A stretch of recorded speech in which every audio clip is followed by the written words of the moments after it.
to provoke thought and to heal the soul. Like a dream come true, just wanna be with you. So join me, Diane Ashton Smith, this and every Sunday, 9:10 a.m. to 11 a.m. here on Nationwide 90 FM, a revolution in media. Urban Paradise, opening our hearts, connecting to others.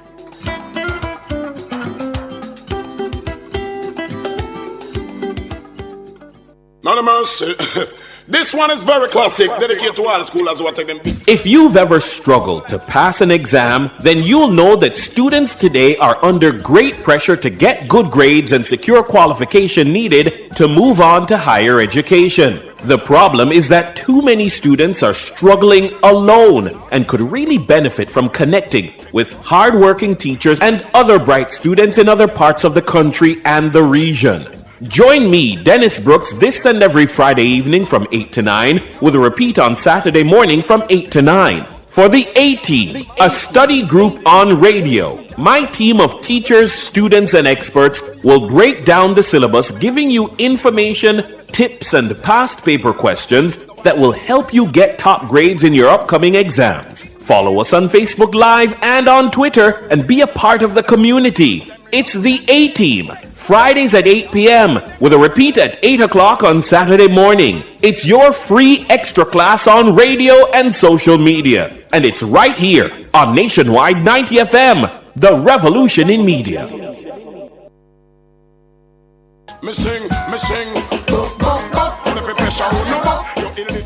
Good evening, Jamaica. It is 4 minutes after the hour of 8 p.m. and this is the voice of Damon Scarlett here another Friday evening in the studios right here at Nationwide 90 FM, the new revolution in media, and it is the A-Team radio show. And so welcome to all of our listeners, welcome to our viewers who are live and locked and loaded right here on our YouTube channel. And each and every Friday night we're here as we carry through our students to the different syllabuses as they are engaging and preparing for their exams. And for the last 2 weeks, we were looking at mathematics, specifically additional maths. And this week, we're switching gears to CXC English A, and that is called English language because we have English A and we have English B.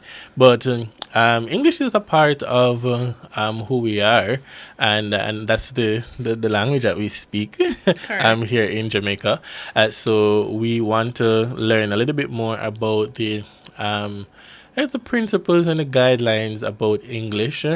Sometimes I wonder if English is easier than maths, or is maths harder than English? English is easier than math. Oh, That's not even. Well, my special guest tonight is saying that English is easier than math. But who is the guest tonight? We have with us in studio Mrs. Lisa Samuels Thomas. She has been an educator for about 20 years. 20 years as an educator. And she specializes, of course, in English language and literature as a tutor. And she's a tutor at bulbsoup.com. That's right. I'm going to hear a little bit more about that. Her greatest strength is breaking educational concepts down. So this is the right place and the right program to be on. And she has a talent for creating digital visual aids to ensure that each student learns. Welcome, Mrs. Samuels Thomas, to the show. How are you? Thank you. I'm good.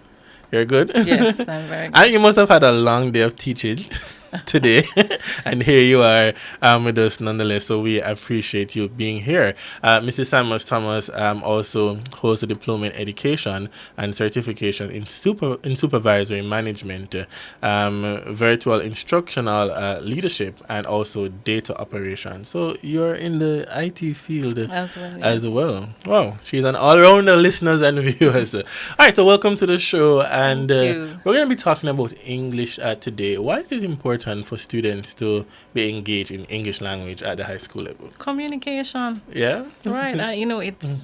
We can't progress without it, as a nation, as a world, right. So we have to communicate. And English, the base of it is how you speak. Right. English language. And I guess it's not just English language, it's languages on a whole. So in France, it would be French. Right. But we're in this region, so it's English language. It's what holds us together, keeps the society together without chaos and all of that. So it's completely necessary. Completely necessary communication. So what we say, we now need to translate that into the written form. Correct. Right. And as we look at English, so for the students at high school as they get ready for CXC, you get English from as early as what, grade 7? From the little babies when they learn Well, to write. yeah, I know. Yeah. Well, quite right. But and at the write. high school level, when you're preparing for CXC, really, the crux of the matter really happens at what, grade 9, grade 10? The groundwork starts at grade 7. Okay. In grade fact, 7. one would argue that the groundwork starts from even primary school, because some of those same principles that you learn, like the paragraph sandwich in grade 4, it comes back in grade 10 when you're doing summary writing. Right. So all the principles come together. So it's like a scaffolding that happens. So grade 7 is like the year that they summarize, go through everything that the child learned Yes. in prep or primary school, and then they start scaffolding after that at grade 8, teaching new things or developing on the basics, that they have. The knowledge that they'd have gained at that point. Correct. Right. So you'd have mentioned about the importance of the communication, but as you look more in context of the course itself, so you see that there are a lot of things that they have to go through in terms of like grammar and the mechanics. Yes. Sometimes we think that how we talk is actually the correct way, and some persons write based on how they speak. That's true. And so as they are learning the different principles relating to English or the distinctives, then it's helping them to have a broader understanding, as you said, how communication plays an important part of our life and holistic development. True. Right? But let's talk a little bit now about the CXC and the syllabus here for English A. I remember when I was sitting my CXC exam and, going through the different aspects of the paper in terms of, writing your summary and, your essays and paying close attention to the instructions for each question. So the syllabus, what is the component like of the English A syllabus? All right. So you have 2 papers. You have the paper 1 and paper 2. So paper 1 is straight MCQ. Paper 1 is straight MCQ, multiple choice. Yeah. While paper 2 is a written paper. So we can look at the written paper first. That's Yes. paper 2. So the first thing that comes on there is summary writing, where you're literally condensing a document. So you get a document that's about 5 paragraphs long, and they need you to get it down to 1 paragraph. Wow. So, it takes some technical skill that they learn in class to do that. Then they get, the second section is like you get one of 4 things: an email, a letter, memorandum, notice. You also could get a report, so that's 5. And then you have your short story that you have to write. Then you have the persuasive argumentative essay that rounds it off. Oh, so there are about 5 pieces, as you said there. Right, for 1, 2, 3, 4. 4 pieces. So they're doing a summary. They're doing they choose, it comes. Either one year you might get an email, another year you might get a letter, you might get a memorandum. I've not seen a notice yet. I've seen a report. Okay. So you get one out of those: email, letter, memorandum, notice, or report for one section. And then the other section is a short story. You have to write a short story. And then the next section is the persuasive argumentative essay. Okay. So that's the paper 2 covered.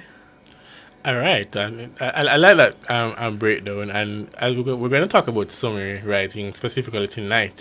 And from what I remember, a summary is a short statement that summarizes so it's a short statement that gives a shortened version of the piece of writing that is before you, right? Where you have to condense the main ideas. Yes. Right, because that is important. Yes, that is what you're condensing. The topic sentences. So you're picking out the topic sentences and putting them in 1 paragraph. No, that requires a skill. There are steps. There There are are steps steps. that you can go through and manage it well. Okay. In the classroom setting, how well do you find students adapt to the summer writing skills? It takes practice.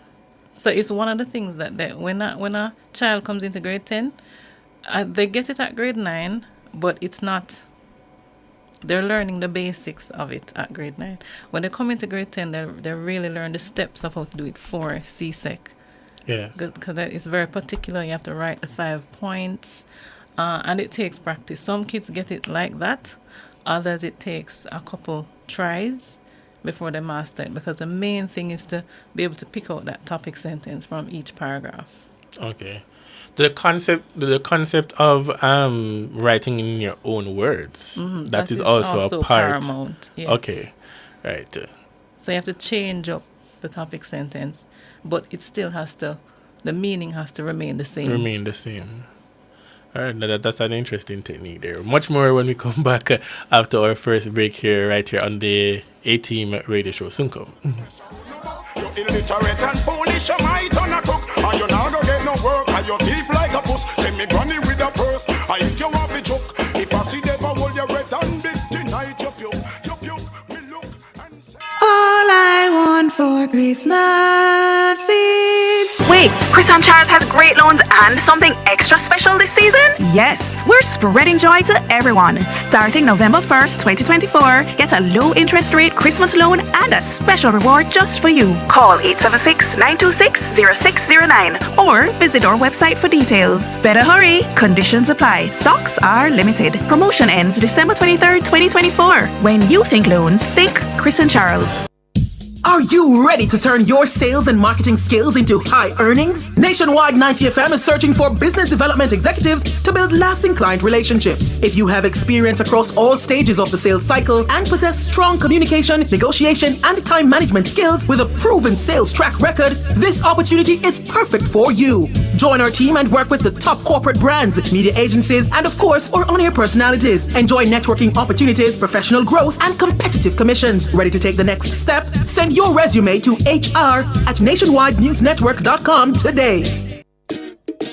It's the weekend and the youth are taking over the airwaves. Yes, we are the new voices and faces of the Talk Up You radio show. The voice of the Jamaican youth right here on Nationwide 90 FM. After a busy week of work and school, come and wine with Jamaica's #1 youth radio show. We're bringing you entertainment, fun facts, and staying true to youth development and advocacy. Catch the action each and every Saturday as we roll out buzzy segments. What say you? Youth for chat. Life skills. Global Connect. And Bust the Youth. That's the Talk Up Youth radio show. Saturdays, 11 a.m. to 1 p.m. on Nationwide 90 FM. Talk Up Youth, Miss Effie. Talk Up Youth. Don't miss it. Me sing, boop, boop, boop. And if you pressure on no book, you illiterate and foolish, you might turn a cook. And you not go get no work, and your teeth like a puss. Send me granny with a purse, I eat you off a joke. If I see them, I hold your red and... Welcome back to the A-Team Radio Show on Nationwide 90 FM. This evening, my guest is Mrs. Lisa Samuels Thomas, an educator in the system for over 20 years. Yes, so she's very much experienced. She has knowledge in English literature and also information technology. But tonight, we are talking about English A. Just before the break, we were getting a little bit of introduction on the whole matter of summary writing. And, you know, Mrs. Samuels Thomas was just saying to me that, no, Damon, you know a little bit about summary writing, Yes, man. you do. You know, I do. I actually love English, you know. But when it get very technical, that's the part where I kind of pull back. But we were talking about the fact that we have to ensure that we keep the main idea. So as much as you're summarizing, we don't want to Yes. lose essence of the passage or the text that is before you. Correct. That's the Yes. major thing you graded on.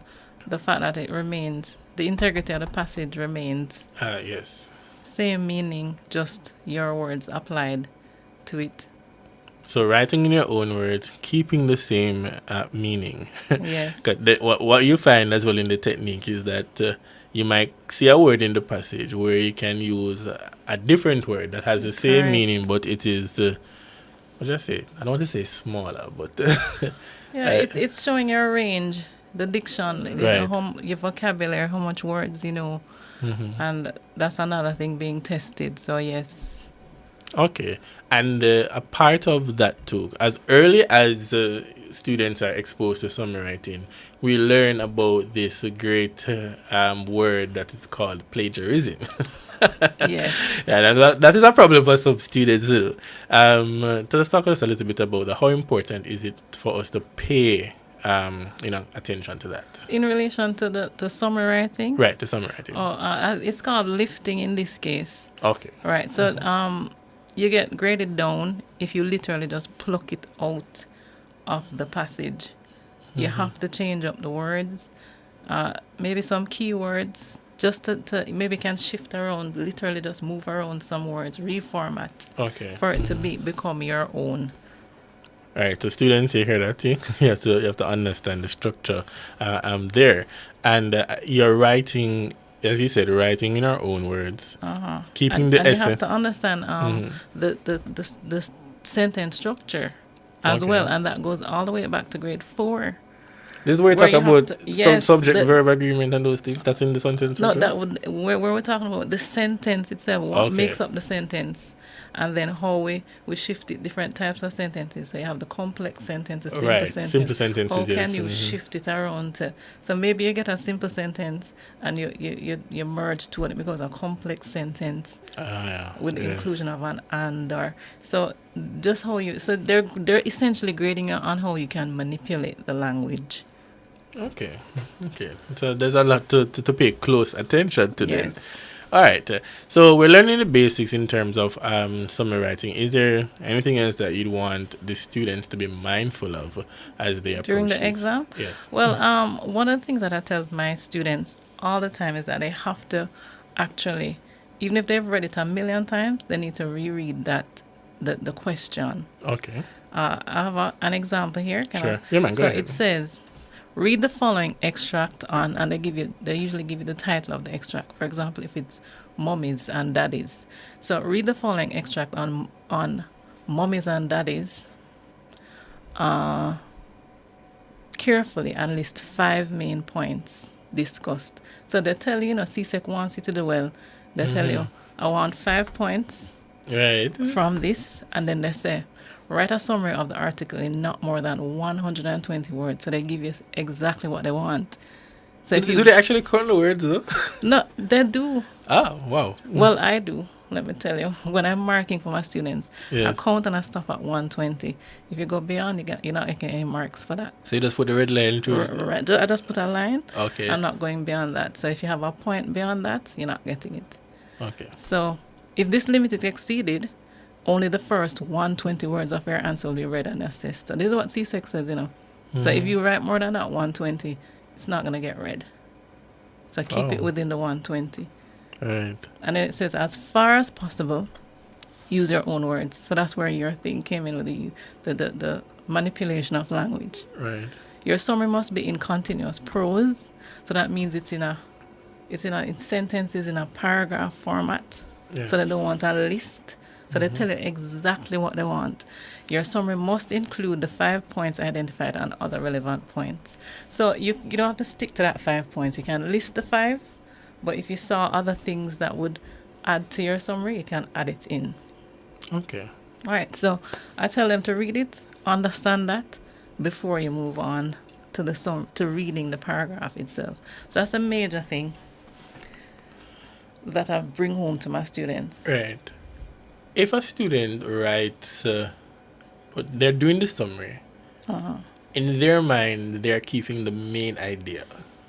How, as the marker, you know... What is the main idea? What is the main idea? That's a good one. No, we're going all the way. We're stepping it back to grade 7. Okay. We're going back to grade 4 to something called a paragraph sandwich, where it literally breaks up a sentence for you.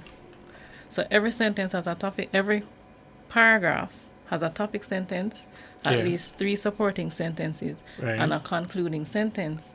So your job as a student is to literally go in and to identify what is the topic sentence. And the trick is the topic sentence is usually at the beginning or the end. Sometimes it's in the middle, Yes, I've heard that. But I've it's seen usually at the beginning or the end. that. Okay.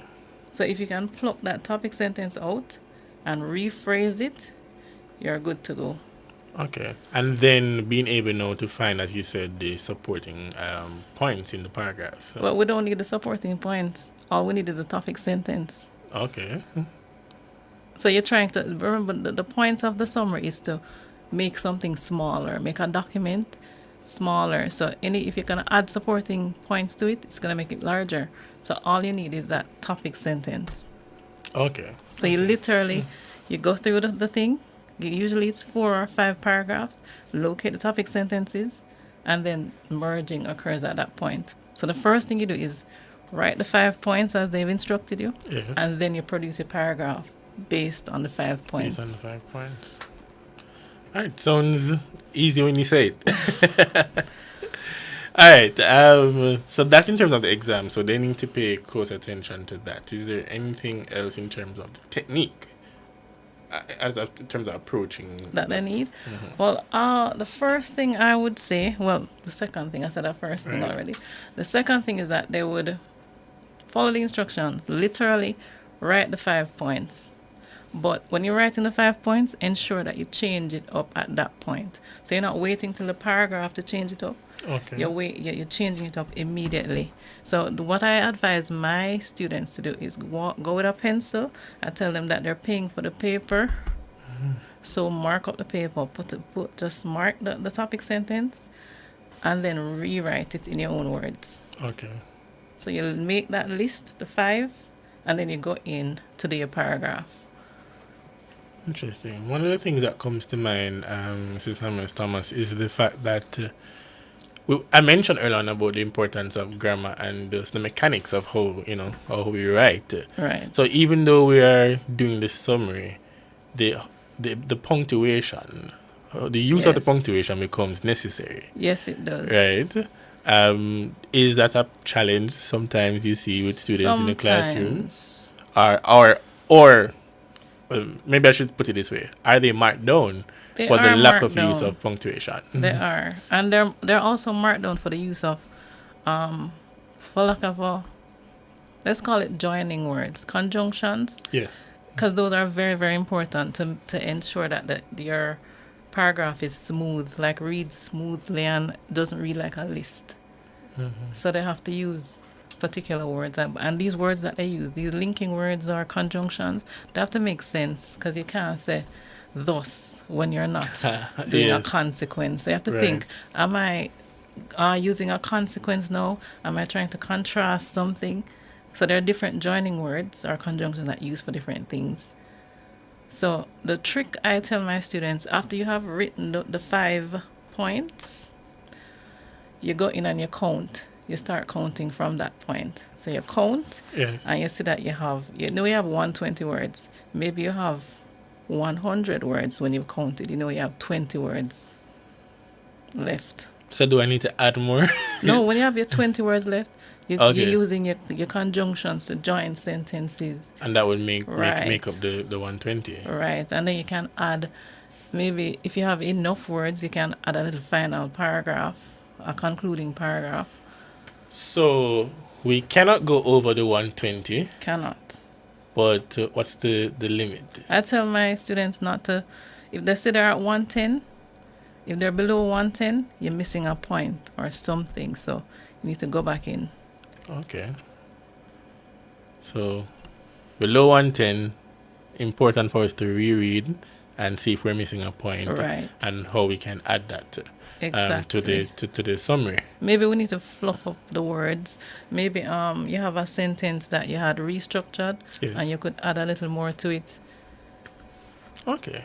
To help out your word count, if you are sure that you have found all 5 points. And remember, the instruction said that you can add points. So if you can, maybe you saw 6 points in there, but they only want you to list 5. You can add in that 6th in the paragraph. All right. And one of the things I used to do, when I was doing summary, is that how I check how many words, because sometimes it's kind of hard too. I look at how many words in the first sentence. That's crazy. They look at the number of paragraph and I would have to count. I reached the 120. No, I would have to count to make sure. To make sure that we don't go over that. And the trick, if you after you've made that 5-point list, if you count at that point, you will know, because you're reusing that exact same thing to put in that paragraph. So it's not like you're reinventing the wheel. Okay. You're reusing it. All they want you to do is make it flow with linking words. Okay. One of the things I want to touch on before we go to the next break. Well, you touched on the matter of the topic sentence, which we need to have and identify. We need to keep the main idea in the summary, but the conclusion must be a strong conclusion, right? Concluding sentence. A concluding sentence, yes. So for that though, what is there a technique for the concluding sentence? What I tell you, the concluding sentence is tricky. First, you have to just check that you have the words, because it's not a necessity. What they want are the 5 points. Points, okay. So if you already have the 5 points and you see you're at 118 or 116, why stress yourself and add a concluding sentence? But if you see, and then you have to, again, remember I said that if you're at 110, below 110, you first need to check. Point, as you said. Mm-hmm. Yeah, to see if you're missing a point before you get to adding a concluding sentence. So that's the last thing you do. If you're just a concise writer that gets it done quickly, and you know that you have the 5 points, then you can add that flourish of a concluding sentence. All right. Thank you for sharing that. We're going to go to another break. When we come back, we're going to wrap some things on just looking at paper 2, and then we're going to do some highlights on paper 1. This is the A-Team Radio Show. We'll be right back after this. If I see them, I hold your red and big tonight. You puke, me look and say, guilty. Outperform, outlast, guilty. With top performance, guilty. Jackama, reliable, full stop, not comma. We have the expertise for drilling and demolition. We have the power tools for plumbers and electrician. Fancy select tools, 3 parts and 3 repairs. 3 parts, 3 repairs. 2 to 3 years. Hilton, available at Delta Supply, 106 Hagley Park Road. Call us at 876-302-61114. Delta Supply, we service what we sell. Nakupenda pia, nakutaka pia, penzi we. Hey, got a minute? Your Sunday just got a whole lot better. Yeah, baby. This Sunday, November 10, from 1 to 2 p.m., the Mayor's Parlor will immerse you, our listeners, into the musical world of Quincy Jones. Did you know that Quincy Jones was the genius behind Michael Jackson's Thriller and Bad? Who's bad? And that's just scratching the surface. From his timeless classic Soul Bossa Nova, you might recognize it from the Austin Powers movies, to his incredible work on We Are the World. Quincy has shaped some memorable soundtracks of our time. Here comes the time. Jones has also produced, composed, and arranged some of the biggest hits. We'll take you on a journey through his iconic projects, including classics from movies like The Color Purple and TV shows The Fresh Prince of Bel-Air. Now this is a story all about how my life and Sanford and Son. So turn up the volume and let's groove to the Quincy Jones Hour during the Mayor's Parlor this Sunday, November 10, from 1 to 2 p.m. only on Nationwide 90 FM, a revolution in media.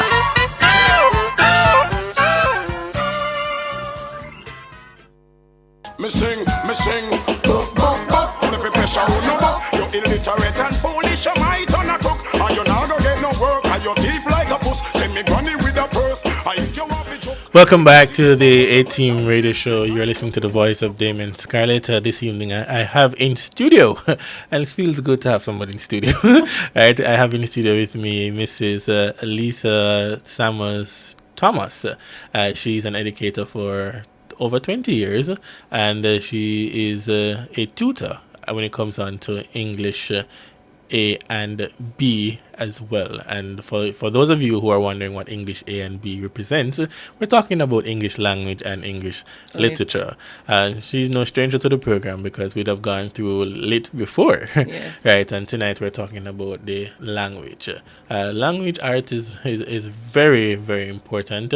We also learned in the first half of the show, as we spoke about English, we said that communication is a part of, who we are, what we do. It's a way of life. And so when you think that you speak in a particular way, sometimes persons have a challenge with writing what they say. But there is a technique with that. So tonight we're talking about summary writing, looking at elements of paper 2. But what we're going to be doing now, we're going to switch focus to talk about paper 1. Okay. And I know for paper 1, is paper 1 a multiple choice paper? Yes, straight multiple choice. Okay. And do they have to look at comprehension during this paper? They do the last half of the paper. So the first half is grammar based. Okay. And the last half is all comprehension. All right. So which one we want to tackle first? We can start from the beginning. We can do the grammar. All right. Let's go with grammar then. All right. So like the grammar, the first 5.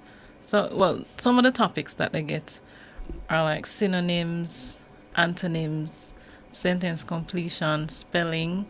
Yes. Diction, where they actually look at word placements, and so those are just a few. And there's a particular one that I always go through with my students because it is one of the difficult ones for them, where you restructure the sentence. Right. All right, so they tell you, for example, they say you get a sentence that says, "I would have considered going to the picnic had I heard of it earlier." And then they slap you with something like, begin the sentence with, "Since I did not know." What? And then you have to restructure that sentence. And then they give you the answers. A is like I could, B I should, C I considered, D have considered. So you have to be able to manipulate that and know which one fits in. So that's one that I always practice because that's a tricky one a lot of the times for the students. The comprehension now, I'll give them a little. The biggest trick, there's the only trick for the comprehension is that you must understand literally what's happening in the poem or the excerpt, the prose excerpt that they give you. So the only trick in the book is to literally read it and jot down at the end of the paper or the edge of the paper what's happening in each paragraph or each stanza on a literal level, what's going on. So if you understand that, you'll then be able to answer the questions. All right. So, and how many questions that normally 60. come on the paper one? Yeah, you get 60. 60. So you get the first 25 is grammar, and the 26 to 60 is straight comprehension. All right. It goes between poetry and prose, like a prose extract. I'm just thinking back, and when we talk about the whole matter of comprehension, all right. So I'm just interested in techniques in terms of how we should approach that, because I know for students sometimes when they look at the paper or any piece that they get to analyze, right? I know sometimes there are some specific words that they have to pay close attention to when it comes down to the comprehension aspect of it. Oh, words. All right. You're talking about diction, like word use. Right. All right. So actually, what they need, the students need to understand is what they're being asked. So any prose asks you for 5 things: plot, character, conflict, theme, setting.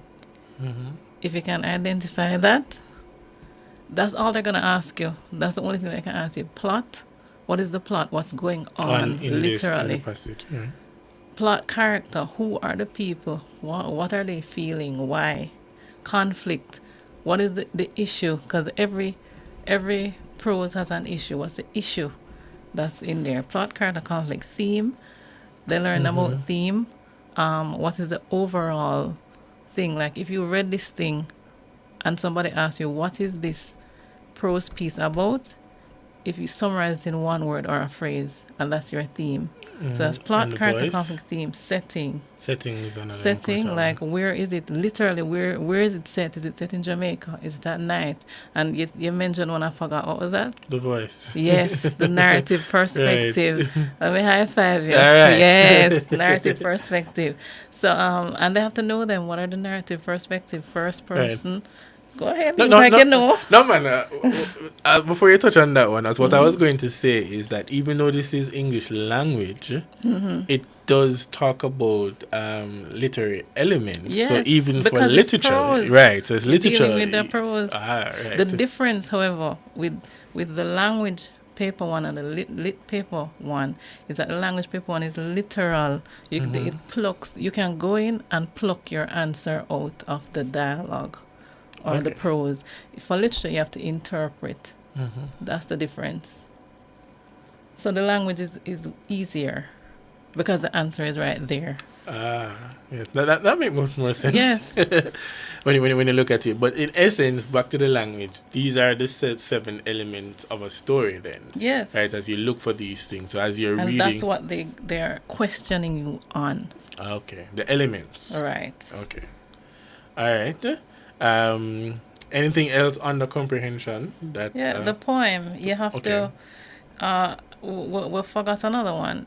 Literary devices. You always get asked about literary devices. This is where we talk about like simile, personification, metaphor. Okay. Right. So it would be prudent for every student to know to have a definition in their head of what is a simile, what's a metaphor, what's a personification, oxymoron.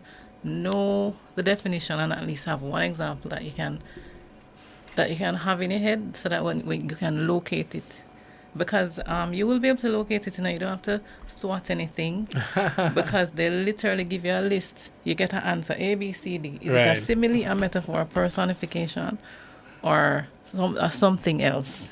Well, what I used to do, for example, like simile, I remember if it's as or like, simile, comparison. Right? If there's a comparison without the as or like, I say a metaphor, right? Yes. So I remember it in that way, right? So in analyzing the comprehension, they have to look for those things too. It will ask you. They'll literally ask you. They'll pick a sentence out and say, "What is this?" Not like that, but basically, what is this? And then there is simile, metaphor, personification, oxymoron, for example. And then you have to look at it now and say, what is there as or like? Is it a simile? Is it comparing something, but there's no as or like? So is it a metaphor? Is it an onomatopoeia? And then the students are expected to know this because scaffolding occurs from grade 7 up. So you get like 6 devices in grade 7. Then they repeat the 6 in grade 8 and then add 3 more. Then grade 9, they add some more. Yeah, because there are a lot of literary devices that are out there. So in English, by the time you get to grade 10, you're supposed to have a vocabulary, like a list of these devices that you've been exposed to and you know. And what I find too is that that it helps us.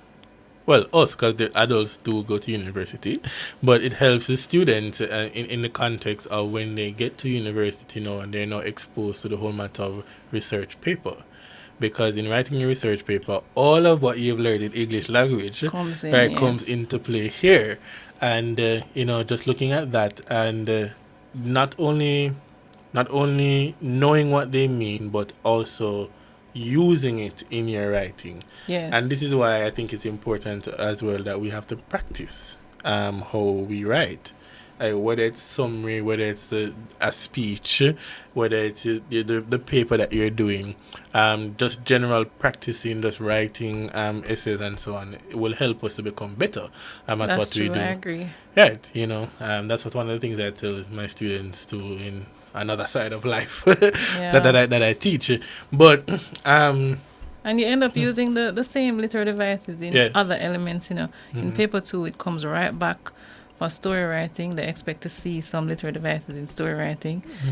In the persuasive argumentative, they expect some use because that some of them are persuasive techniques. You know, like a simile is a persuasive technique, irony is a persuasive technique. So if you utilize it in the persuasive argumentative, then you'll get higher marks. Yes, and I wanted to touch a little bit on, as you mentioned, the argumentative writing, because that too is necessary, important for the students to understand. And looking at a particular article, for example, because I know that there are times you have to identify, is this an argumentative piece of writing? Right? How do you identify that? And I know when you go further on into like com studies, you look at the whole identify premises. You know, but in terms of the argumentative writing at the high school level, what is that like for the students? You know, it's a great debate. Yeah, I can imagine. My fellow teachers, argumentative versus persuasive. But there are particular things that CSEC looks for, and as long as you have those things, you'll get the mark. So, for example, they want to see you use techniques. Like if it's a persuasive, they want the persuasive techniques.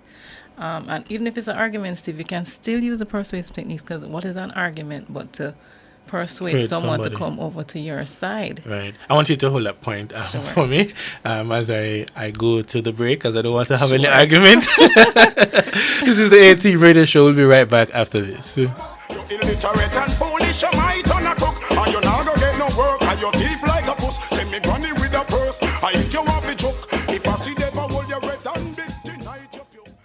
Are you ready to turn your sales and marketing skills into high earnings? Nationwide 90 FM is searching for business development executives to build lasting client relationships. If you have experience across all stages of the sales cycle and possess strong communication, negotiation, and time management skills with a proven sales track record, this opportunity is perfect for you. Join our team and work with the top corporate brands, media agencies, and of course, our on-air personalities. Enjoy networking opportunities, professional growth, and competitive commissions. Ready to take the next step? Send your resume to hr@nationwidenewsnetwork.com today.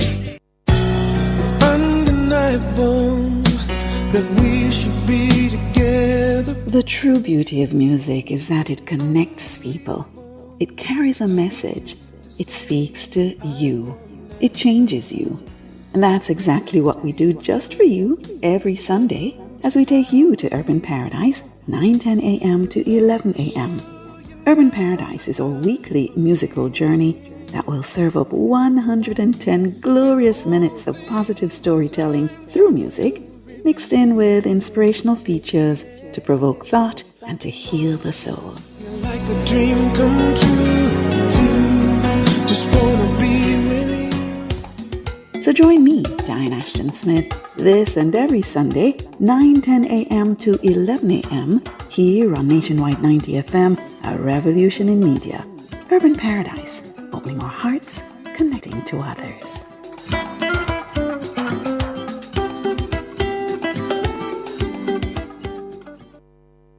Me sing, boop, boop, boop. And if you pressure on no more, you're illiterate and foolish, you might on a cook. And you're not gonna get no work, and your teeth like a puss. Send me granny with a purse, I eat you off the choke. If I see them, I hold you red and big tonight. Welcome back to the show. This is the A-Team Radio Show. We are in our final segment. Time flies when you're having great fun. Right. In our discussion tonight, we're focusing on English language, English A. It's still early days, but it's not too early, not too late to get the technique in, because English language does come with several techniques that you have to pay close attention to. In the first half of the show, we were looking at the whole matter of summary writing, keeping the main idea.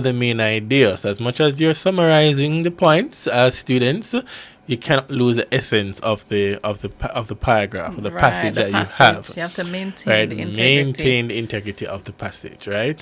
Don't rush to put in all these fancy words, big words, and then that don't change. mean the same. Right. That changes the meaning, the That's original right. meaning. I'm learning.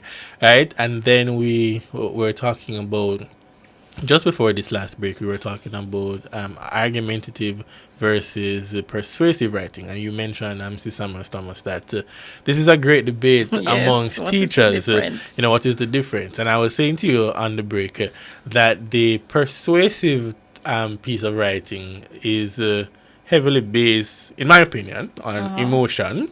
But the argumentative is also heavily based on evidence. But you said that both of them Persuasive also needs evidence.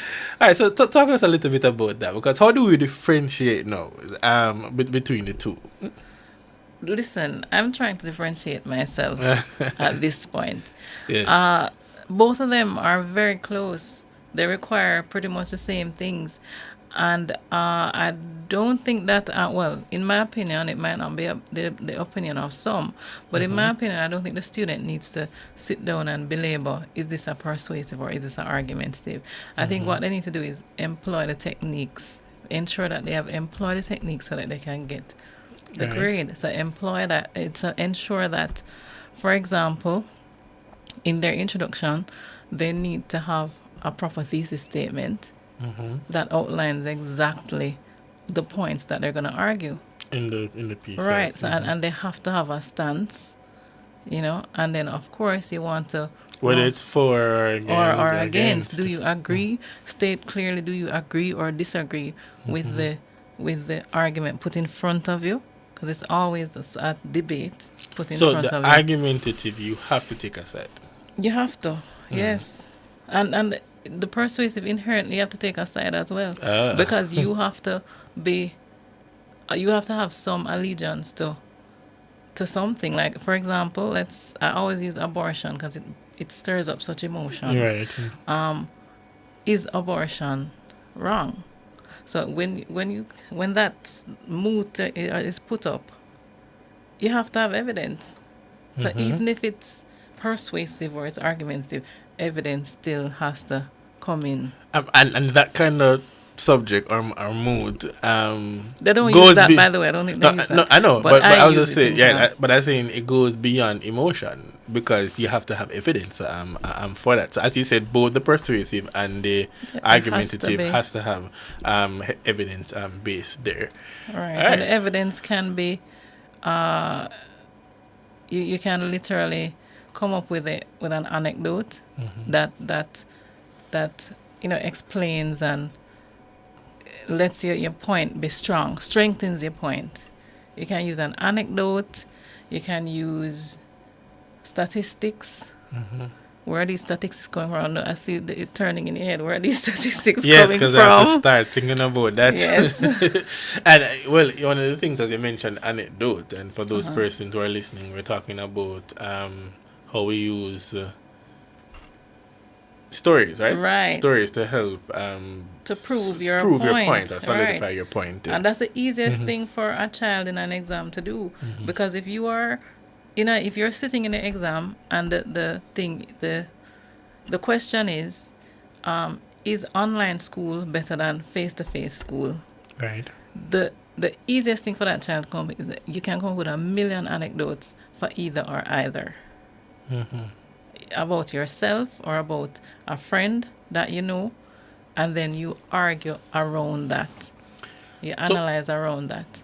What do teachers, examiners look for in a question like that? Because to ask a question if which one is better, I could give any response, but is solely based on my experience. It's structured, remember, the essay is very structured, It's you have an introduction. It starts with an introduction. Okay. You need to have 3 strong points, separate points, and the issue that comes up a lot with the students are that they merge the points and they don't realize, that they're arguing the same point.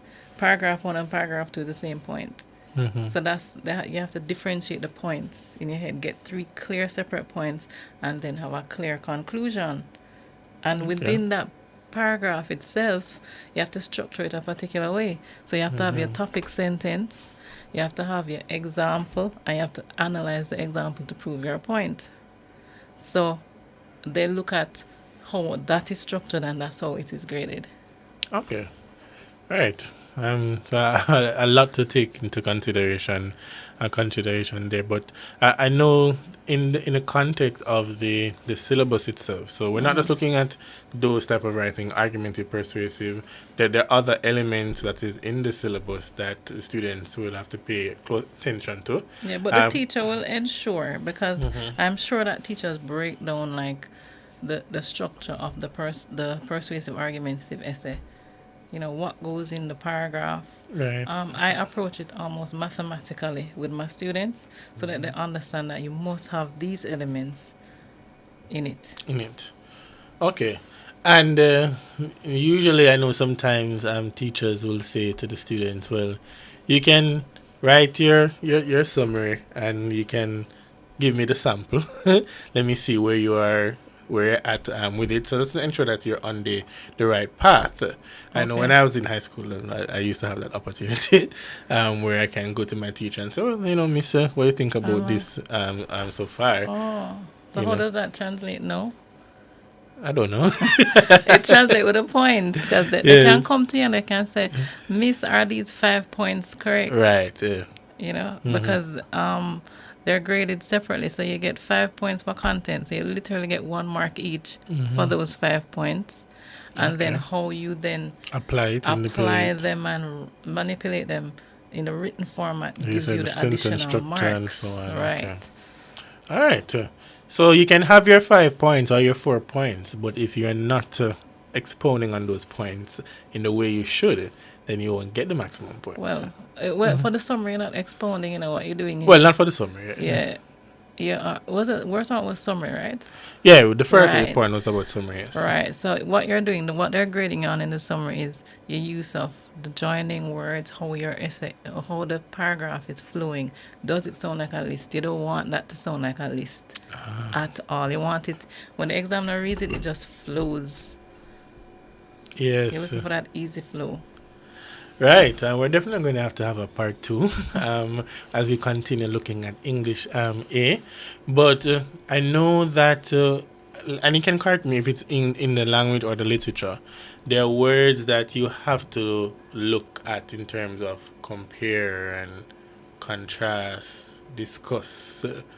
Is that within the English language context, or is it more... it's literature? More literature, because in the literature, with the formulation of the literature essay, they use words like that, discuss, and not contrast, but just discuss, examine. So you have to describe. So you have to know what those mean, so that you can actually do what they're asking you to do. Okay. All right, so in this last few minutes that we have, Mrs. Summers Thomas, you have really shed a lot of insight and given us the principles and the techniques to approach our pieces of writing as we look at the syllabus. Now, there are lots of students listening to you tonight. I want you to just take these few moments and, you know, to encourage them as relates to the preparation for the exam, and also what advice can you give to parents? Some parents might not even understand what this whole summary writing is about, but what role can they play in helping the students, their children? All right, well, for the students, firstly, I just want to say, and I always say it to my students, you can do it. They might feel like they can't. Some fifth formers now, they're not feeling the pressure quite yet. But when it gets to about April, when all the SBAs are due, and they start to panic. But you can do it. I think just organize. And if they organize themselves, I'm talking to them. Organize yourself. Organize yourself. Just know that every day you do a little bit of something, and it helps. Past papers are great, because past papers are preparation. So I would say work as many past papers as you can find. And if you can find somebody to mark them for you, or I know that there are a lot of solution papers online on YouTube. So utilize it. Utilize those solutions.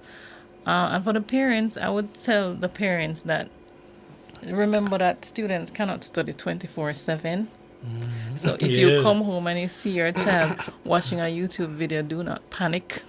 I mean, I am a parent too, so I understand the panic. Like, oh my God, I spent so much money and the boy not studying. Yeah. But just understand that the child's brain needs to breathe. Just think your brain needs to breathe. The kid's brain needs some breathing space as well. So yes, they need to study, but they cannot study every single second of every day. So you have to cut them some slack sometime as parents. And it's tough. It's hard. Yes. But we'll have to try because we need a break sometimes as adults. Yeah, I need a break right now. My guest this evening, Mrs. Lisa Samuels Thomas, an educator right here in Jamaica for over 20 years. Very much experience and a woman who also understands what it's like to raise children and boys and to help to manage their time. Tonight we looked at English language and in particular summary writing and look at some other elements. We're definitely going to have a part 2 to have you back to look at the other aspects of the syllabus and how we help the students to be fully prepared for their examination. And of course, the SBA period will be kicking in soon, as you mentioned, for the grade 11 students. I want to thank you so much for taking the time out for coming in studio with us and just reminding us. And, as you think about life, everyone, listeners, viewers, as we learned in summary writing to keep the main idea, right? As you think about your life and what you want to do, as you think about summing that up, focus on your purpose, focus on the potential that you have, and I know that when you do that, you can go great places. So to our students who are doing the exams, focus on the potential that you have and know that the principles that you're learning now, it will guide you for the rest of your life. That's my little encouragement for you tonight. I'm Damon Scarlett. I want to say thank you so much to our technical operator, Andrew Anderson, and have a wonderful weekend until next week, Friday, when we do it all over again. Shalom and have a good night.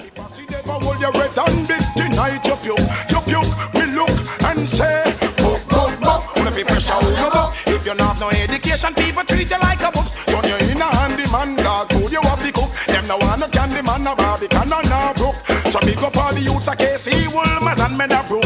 Me look and me sing and say, you now go to school, go on the bench and no chair. School lads just wave on no hands in the air. You know a rectangle depend from a square. Pronounce your words them loud and clear. Textbook no have no dog ears and them no tear.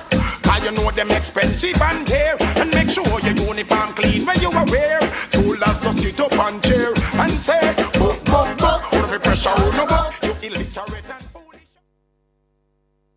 Exciting news! The Design Studio on Nationwide 90 FM just got a whole lot bigger. Join us this and every Saturday now from 1 to 3 p.m. for an exclusive show that elevates